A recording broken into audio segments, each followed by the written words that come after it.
దేవుని అతి పరిశుద్ధ నామమునకు స్తోత్రం కలుగును గాక. నూతన సంవత్సరంలోకి అడుగుడుతున్న మీకు అందరికీ కూడా నూతన సంవత్సర శుభాకాంక్షలు తెలియజేయబోతున్నానండి. నూతన సంవత్సరంలో మనం ఎన్నెన్నో ఆశలు కలిగి ఉంటున్నాం.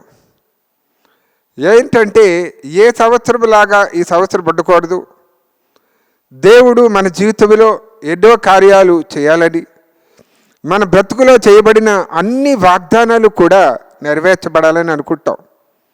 మన జీవితంలో మనం ఎన్నో ప్లాన్లు కలిగి ఉంటాము. అయితే మన దేవుడు మన పట్ల ఇంకా ఎన్నో ఎన్నో ప్రణాళికలు కలిగి ఉన్నాడు. దేవుని బిడ్డలారా, మన శక్తిని బట్టి, మన బలం బట్టి మనం కొన్ని ఆలోచనలు నెరవేర్చుకోగలము, కొన్ని నెరవేర్చుకోలేము. ప్రజలందరూ కూడా కొత్త బట్టలు కొనుక్కోవాలని, కొత్త బంగారు కొనుక్కోవాలని, కొత్త బండ్లు కొనుక్కోవాలని అనుకుంటూ ఉన్నారు. అయితే తమ శక్తిని బట్టి, తమ సామర్థ్యాన్ని బట్టి కొన్ని కొనుక్కోవచ్చు, కొనుక్కోలేకపోవచ్చును. అయితే మనకు అన్నీ ఒక చోట దొరికేటువంటి స్థలము ఏదైనా ఉందంటే అది దేవుడి దగ్గర మాత్రమే. ఆయన శూన్యంలోకి రాగానే శూన్యము సమస్తంగా చేయబడింది.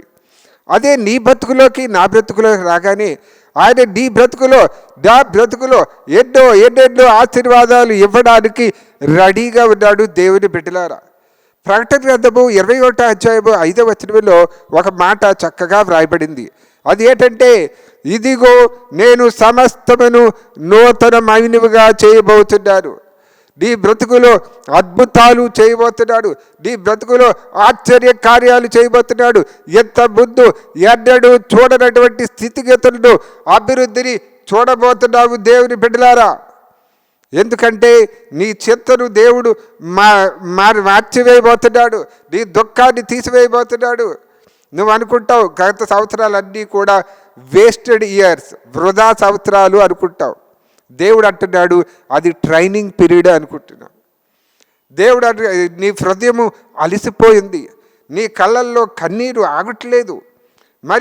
మరి ఏం చేయాలి, ఎలాగ బ్రతుకు వెళ్తుందంటే, నువ్వు గతమంతా కూడా ఆలోచించుకుంటూ నీ జీవితాన్ని, నీ ఆరోగ్యాన్ని పాడు చేసుకుంటున్నావు దేవుని బిడ్డలారా. యెషయా గ్రంథము 43వ అధ్యాయము 18, 19లో ఒక మాట ఉంటుందండి. ఏమని ఉంటుందంటే, మునుపటి వాటిని జ్ఞాపకం చేసుకొనకుడి, పూర్వకాలపు సంగతులు తలెచ్చుకొనకుడి. ఇంకా ఎందుకు ఆలోచిస్తున్నావు? ఇంకా ఎందుకు జ్ఞాపకం చేసుకుంటున్నావు? నీ జీవితంలో నేను ఒక నూతన క్రియను చేయబోతున్నాను. అది ఎప్పుడు చేయబోతున్నాడు? ఎన్ని గంటలకు చేయబోతున్నాడు? ఏ సంవత్సరంలో చేయబడుతున్నాడంటే ఇప్పుడే అది మొలచును. మీరు దాని గురించి నేను చెప్పారా? అది ఏంటంటే, అరణ్యములో త్రోవను కలుగు చేయబోతున్నాను, ఎడారిలో నదులను పారవేయుచున్నానని దేవుని యొక్క వాక్యం సెలవిస్తుంది. ప్రియమైనటువంటి దేవుని బిడ్డలారా, ఒక సంగతి మీ ముందు ఉంచాలని ఆశపడుతున్నాను. అదేంటంటే, అబ్రహాము ఇంటి నుండి హాగరు తరిమివేయబడింది.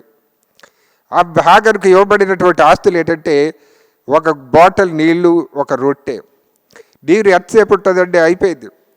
హాగరు అనుకుంది, నా జీవితం అయిపోయింది, నా బ్రతుకు అయిపోయింది అనుకుంది, నాకు చావే గతి అని అనుకుంది. దేవుడు ఈ చిన్నవాని మొర విన్నాడు. అంతకుముందు అన్నడు చూడనటువంటి నదిని చూశాడు, జీవజలాన్ని చూశాడు. ఆ జీవజల నదులు ఇప్పటికీ ఉన్నాయి. ప్రియమైనటువంటి దేవుని బిడ్డలారా, కారారు పెళ్లి విందుకు వెళ్ళాడు. వెళ్ళినప్పుడు ఎందుకు ఉపయోగం లేని నీరు మధురమైన ద్రాక్షారసంగా మారిపోయింది.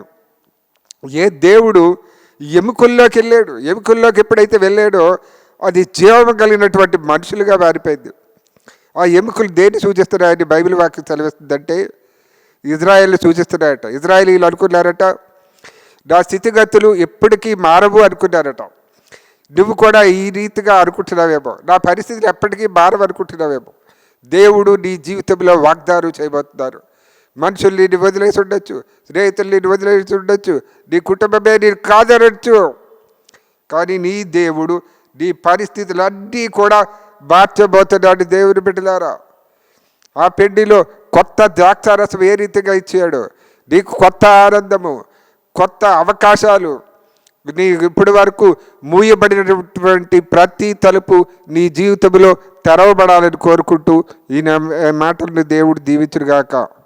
ఆమేన్.